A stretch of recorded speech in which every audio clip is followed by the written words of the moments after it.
Chapter 4 As soon as his wife had driven off, Ethan took his coat and cap from the peg. Mattie was washing up the dishes, humming one of the dance tunes of the night before. He said, "So long, Matt," and she answered gaily, "So long, Ethan," and that was all. It was warm and bright in the kitchen. The sun slanted through the south window on the girl's moving figure, on the cat dozing in a chair, and on the geraniums brought in from the doorway, where Ethan had planted them in the summer to "make a garden" for Mattie. He would have liked to linger on, watching her tidy up and then settle down to her sewing, but he wanted still more to get the hauling done and be back at the farm before night. All the way down to the village he continued to think of his return to Mattie. The kitchen was a poor place, not spruce and shining as his mother had kept it in his boyhood, but it was surprising what a home-like look the mere fact of Zeena's absence gave it. And he pictured what it would be like that evening, when he and Mattie were there after supper. For the first time they would be alone together indoors, and they would sit there, one on each side of the stove, like a married couple, he in his stocking feet and smoking his pipe, she laughing and talking in that funny way she had, which was always as new to him as if he had never heard her before. The sweetness of the picture, and the relief of knowing that his fears of trouble with Zeena were unfounded, sent up his spirits with a rush, and he, who was usually so silent, whistled and sang aloud as he drove through the snowy fields. There was in him a slumbering spark of sociability which the long Starkfield winters had not yet extinguished. By nature grave and inarticulate, he admired recklessness and gaiety in others, and was warmed to the marrow by friendly human intercourse. At Worcester, though he had the name of keeping to himself and not being much of a hand at a good time, he had secretly gloried in being clapped on the back and hailed as "Old Eth" or "Old Stiff", and the cessation of such familiarities had increased the chill of his return to Starkfield. There the silence had deepened about him year by year. Left alone, after his father's accident, to carry the burden of farm and mill, he had had no time for convivial loiterings in the village, and when his mother fell ill, the loneliness of the house grew more oppressive than that of the fields. His mother had been a talker in her day, but after her trouble the sound of her voice was seldom heard, though she had not lost the power of speech. Sometimes, in the long winter evenings, when in desperation her son asked her why she didn't say something, she would lift a finger and answer, "Because I'm listening." And on stormy nights, when the loud wind was about the house, she would complain, if he spoke to her, "They're talking so out there that I can't hear you." It was only when she drew toward her last illness, and his cousin Zenobia Pierce came over from the next village to help him nurse her, that human speech was heard again in the house. After the mortal silence of his long imprisonment, Zeena's volubility was music in his ears. He felt that he might have gone like his mother if the sound of a new voice had not come to steady him. Zeena seemed to understand his case at a glance. She laughed at him for not knowing the simplest sick-bed duties, and told him to "go right along out" and leave her to see to things. The mere fact of obeying her orders, of feeling free to go about his business again, and talk with other men, restored his shaken balance and magnified his sense of what he owed her. Her efficiency shamed and dazzled him. She seemed to possess by instinct all the household wisdom that his long apprenticeship had not instilled in him.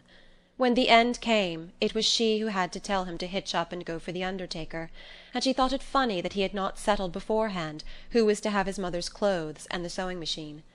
After the funeral, when he saw her preparing to go away, he was seized with an unreasoning dread of being left alone on the farm, and before he knew what he was doing, he had asked her to stay there with him.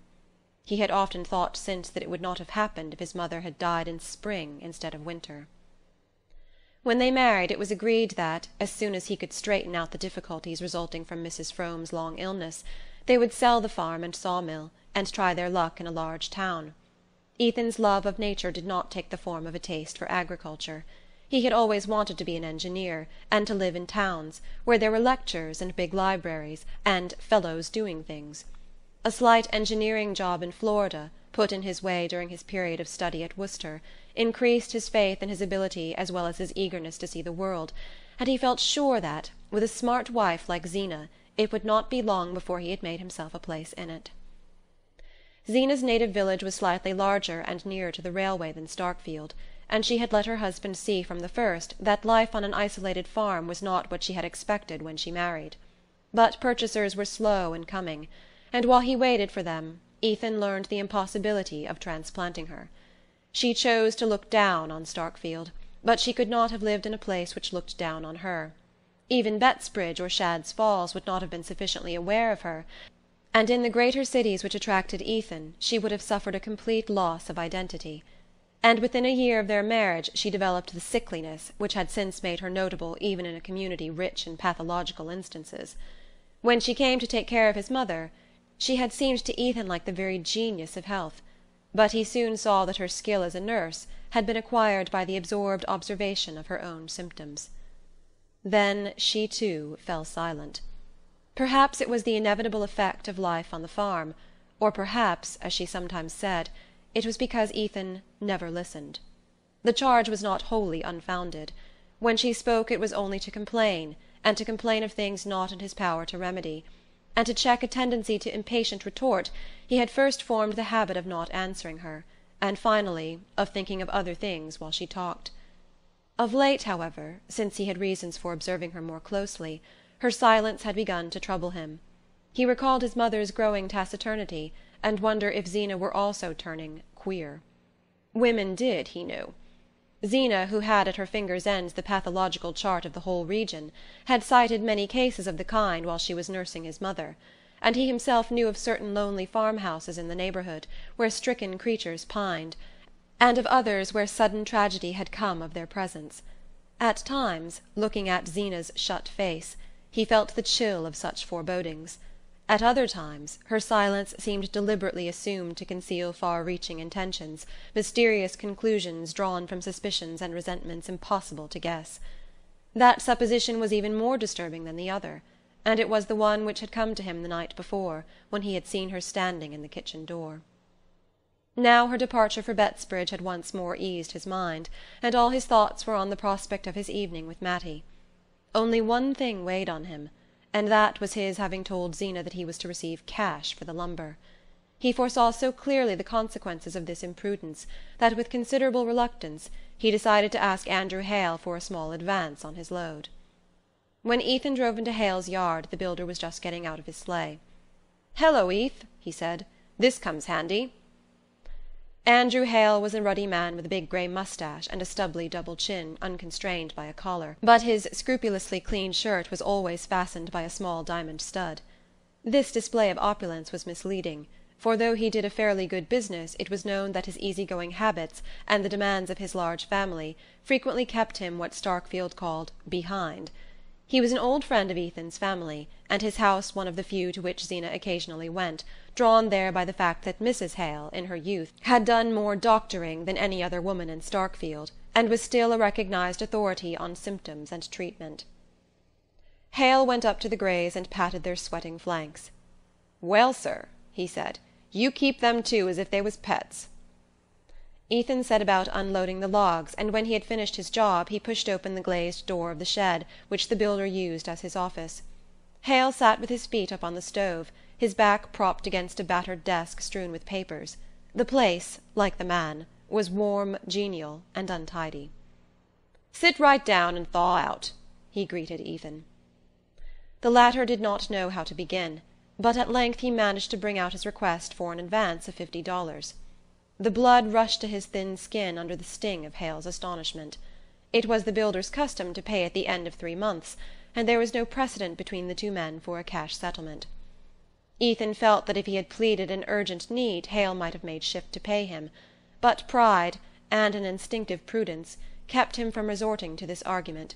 After his father's death it had taken time to get his head above water, and he did not want Andrew Hale, or anyone else in Starkfield, to think he was going under again. Besides, he hated lying, and if he wanted the money he wanted it, and it was nobody's business to ask why. He therefore made his demand with the awkwardness of a proud man who will not admit to himself that he is stooping, and he was not much surprised at Hale's refusal. The builder refused genially, as he did everything else. He treated the matter as something in the nature of a practical joke, and wanted to know if Ethan meditated buying a grand piano or adding a cupola to his house, offering in the latter case to give his services free of cost. Ethan's arts were soon exhausted, and after an embarrassed pause he wished Hale good day and opened the door of the office. As he passed out the builder suddenly called after him, "See here, you ain't in a tight place, are you?" "Not a bit," Ethan's pride retorted before his reason had time to intervene. "Well, that's good, because I am, a shade. Fact is, I was going to ask you to give me a little extra time on that payment. Business is pretty slack, to begin with, and then I'm fixing up a little house for Ned and Ruth when they're married. I'm glad to do it for 'em, but it costs." His look appealed to Ethan for sympathy. "The young people like things nice. You know how it is yourself. It's not so long ago since you fixed up your own place for Zeena." Ethan left the Greys and Hale's stable and went about some other business in the village. As he walked away the builder's last phrase lingered in his ears, and he reflected grimly that his 7 years with Zeena seemed to Starkfield not so long. The afternoon was drawing to an end, and here and there a lighted pane spangled the cold grey dusk and made the snow look whiter. The bitter weather had driven every one indoors, and Ethan had the long rural street to himself. Suddenly he heard the brisk play of sleigh-bells and a cutter passed him, drawn by a free-going horse. Ethan recognized Michael Eady's roan colt, and young Denis Eady, in a handsome new fur cap, leaned forward and waved a greeting. "Hello, Eth!" he shouted, and spun on. The cutter was going in the direction of the Frome farm, and Ethan's heart contracted as he listened to the dwindling bells. What more likely than that Denis Eady had heard of Zeena's departure for Bettsbridge, and was profiting by the opportunity to spend an hour with Mattie? Ethan was ashamed of the storm of jealousy in his breast. It seemed unworthy of the girl that his thoughts of her should be so violent. He walked on to the church corner and entered the shade of the Varnum spruces, where he had stood with her the night before. As he passed into their gloom he saw an indistinct outline just ahead of him. At his approach it melted for an instant into two separate shapes, and then conjoined again, and he heard a kiss, and a half-laughing "Oh!" provoked by the discovery of his presence.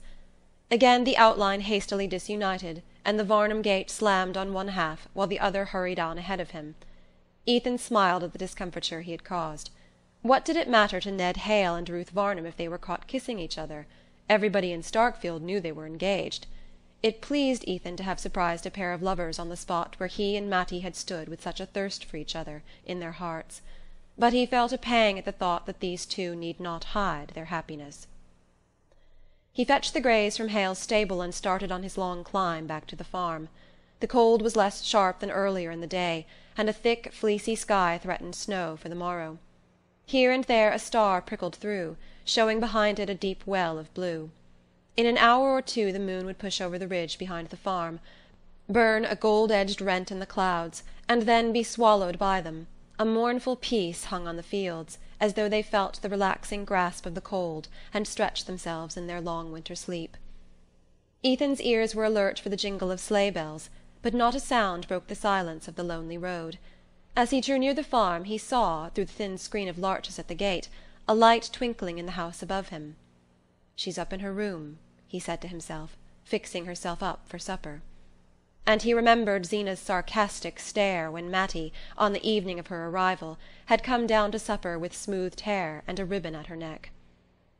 He passed by the graves on the knoll and turned his head to glance at one of the older headstones, which had interested him deeply as a boy because it bore his name. Sacred to the memory of Ethan Frome and Endurance, his wife, who dwelled together in peace for 50 years. He used to think that 50 years sounded like a long time to live together, but now it seemed to him that they might pass in a flash. Then, with a sudden dart of irony, he wondered if, when their turn came, the same epitaph would be written over him and Zeena. He opened the barn door and craned his head into the obscurity, half fearing to discover Denis Eady's roan colt in the stall beside the sorrel. But the old horse was there alone, mumbling his crib with toothless jaws, and Ethan whistled cheerfully while he bedded down the Greys and shook an extra measure of oats into their mangers. His was not a tuneful throat, but harsh melodies burst from it as he locked the barn and sprang up the hill to the house. He reached the kitchen porch and turned the door-handle, but the door did not yield to his touch. Startled at finding it locked, he rattled the handle violently. Then he reflected that Mattie was alone and that it was natural she should barricade herself at nightfall. He stood in the darkness expecting to hear her step. It did not come. and after vainly straining his ears he called out in a voice that shook with joy, "Hello, Matt!" Silence answered, but in a minute or two he caught a sound on the stairs, and saw a line of light about the door-frame, as he had seen it the night before. So strange was the precision with which the incidents of the previous evening were repeating themselves that he half expected, when he heard the key turn, to see his wife before him on the threshold. But the door opened, and Mattie faced him. She stood just as Zeena had stood, a lifted lamp in her hand, against the black background of the kitchen. She held the light at the same level, and it drew out with the same distinctness her slim young throat and the brown wrist no bigger than a child's. Then, striking upward, it threw a lustrous fleck on her lips, edged her eyes with velvet shade, and laid a milky whiteness above the black curve of her brows. She wore her usual dress of darkish stuff, and there was no bow at her neck, but through her hair she had run a streak of crimson ribbon. This tribute to the unusual transformed and glorified her. She seemed to Ethan taller, fuller, more womanly in shape and motion. She stood aside, smiling silently, while he entered, and then moved away from him with something soft and flowing in her gait. She set the lamp on the table, and he saw that it was carefully laid for supper, with fresh doughnuts, stewed blueberries, and his favourite pickles in a dish of gay red glass. A bright fire glowed in the stove, and the cat lay stretched before it, watching the table with drowsy eyes. Ethan was suffocated with the sense of well-being. He went out into the passage to hang up his coat and pull off his wet boots.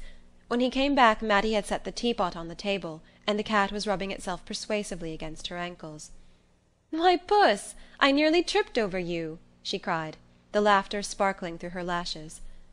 Again Ethan felt a sudden twinge of jealousy. Could it be his coming that gave her such a kindled face? "Well, Matt, any visitors?"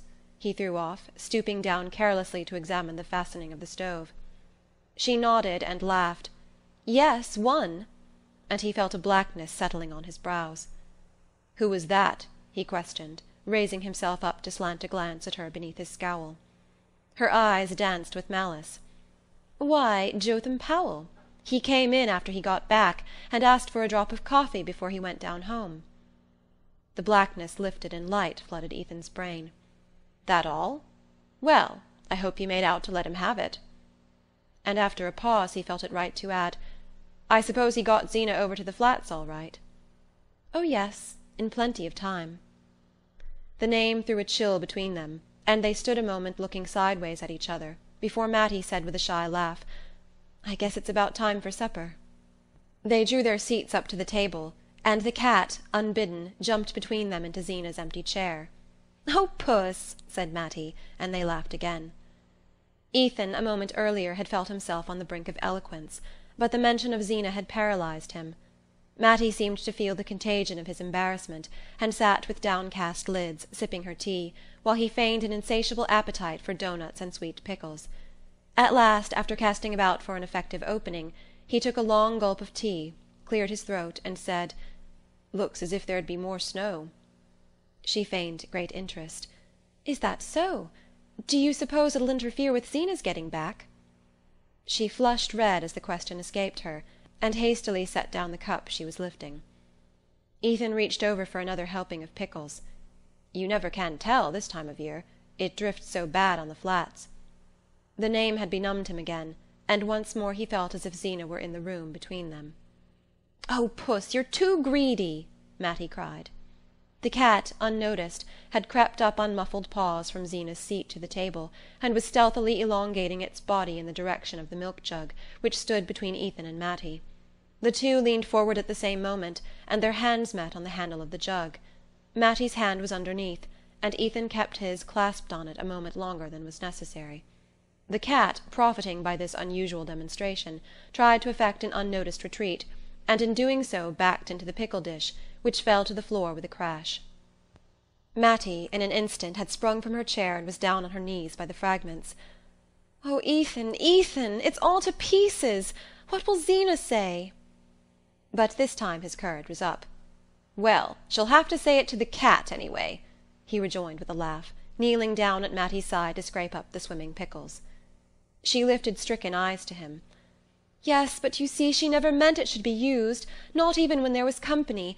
And I had to get up on the step-ladder to reach it down from the top shelf of the china closet, where she keeps it with all her best things, and of course she'll want to know why I did it."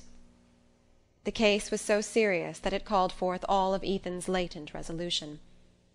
"She needn't know anything about it if you keep quiet. I'll get another just like it tomorrow.